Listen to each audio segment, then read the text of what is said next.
அனைவருக்கும் வணக்கம். மீண்டும் உங்கள் சாத்வீகம் உங்கள் முன்னே. இன்றைக்கி கணவன் மனைவிக்குள் உள்ள ஒரு அருமையான கதையை உங்கள்கிட்ட நான் சொல்ல போகிறேன். ஆமாங்க, நடராஜன் கோமதி என்ற 2 தம்பதிகள். நடராஜன் அவர்களுக்கு 65-70 வயசாயிட்டு, கோமதி அம்மாளுக்கு கிட்டத்தட்ட 60 வயசாயிட்டு. அவங்க 2 பேரும் தான் அந்த வீட்டில் தனியாக இருந்துக்கிட்டு இருக்காங்க. அவங்களுக்கு ஒரே பொண்ணு. அந்த பொண்ணுக்கு கல்யாணம் ஆகி கணவன் வீட்டில் இருக்குங்க. 6 மாதத்துக்கு ஒருத்தர் 1 வருஷத்தோடு இங்கே வருவாங்க. இங்கேருந்து அவங்க 2 பேரும் தான் குடும்பத்தை பண்ணிக்கிட்டு இருக்காங்க. அந்த 2 பேருமே ஒருத்தர் மேலே ஒருத்தர் அதிகமான அன்பு செலுத்தி இந்த குடும்பத்தை பண்ணிக்கிட்டு இருக்காங்க.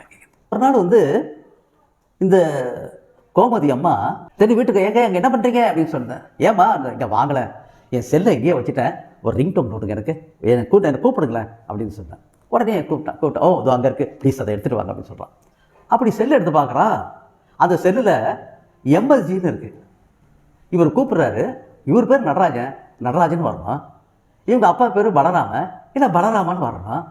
இல்லை உங்கள் அம்மா பேர் லட்சுமின்னு ஏதாச்சும் எள்ளு வரணும். ஒன்றுமே இல்லாமல் எம்எஸ்ஜின்னு வந்துச்சுன்னா யார் பேருன்னே தெரியல. ஏடா இது நம்ம கூப்பிட்டோம்னா செல்லில் எம்எஸ்ஜின்னு வருது, எம்எஸ்ஜிக்கும் இதுக்கும் சம்மந்தம் இல்லைன்னு யோசனை பண்ணிவிட்டு அப்படி கொண்டு கோமதி என்னம்மா இது நான் கூப்பிட்றேன் எம்எஸ்ஜின்னு வருது அப்படின்றான். ஆமாம் போங்க பேசாம, இதெல்லாம் சொல்லிகிட்டு இருக்க முடியாதுன்றான். என்னப்பா எம்எஸ்ஜி வருது என்னன்னு கேட்டால் நீ பாட்டிலே போக சொல்கிறாங்க, போங்க போய் வேலையை பாருங்கன்னு சொல்லிட்டு வச்சுட்டார்.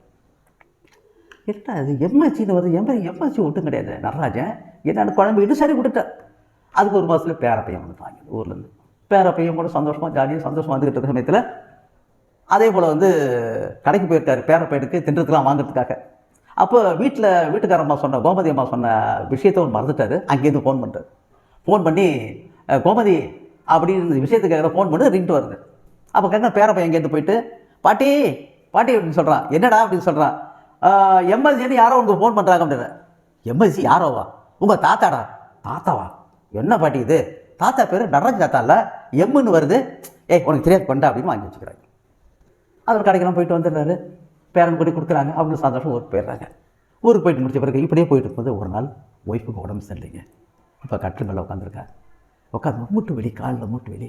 அப்போ காலுக்கு இந்த தைலம் தடவி விட்டு அப்படியே ஒய்ஃபை பார்த்துக்கிட்டு அப்படி உட்காந்துரு கட்டில் உட்காந்துக்கிட்டு இருக்கும்போது அப்போ ஒய்ஃப் வீட்டு கேட்குறாரு, கோமதி நான் ஒன்று சொல்கிறேன் வச்சுக்காது அப்படின்னா.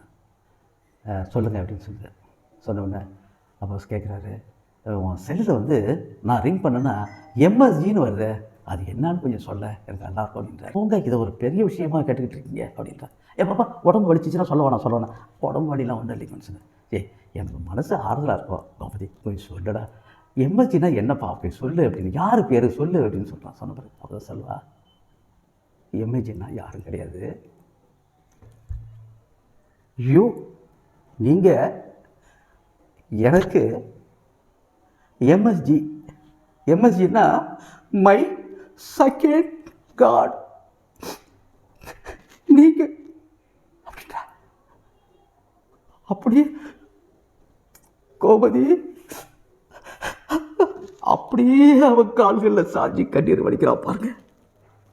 அன்போட உச்சகட்டம் இல்லையா? தான் கடவுளை மை செகண்ட் காட்னு வச்சுருக்கான் பாருங்க.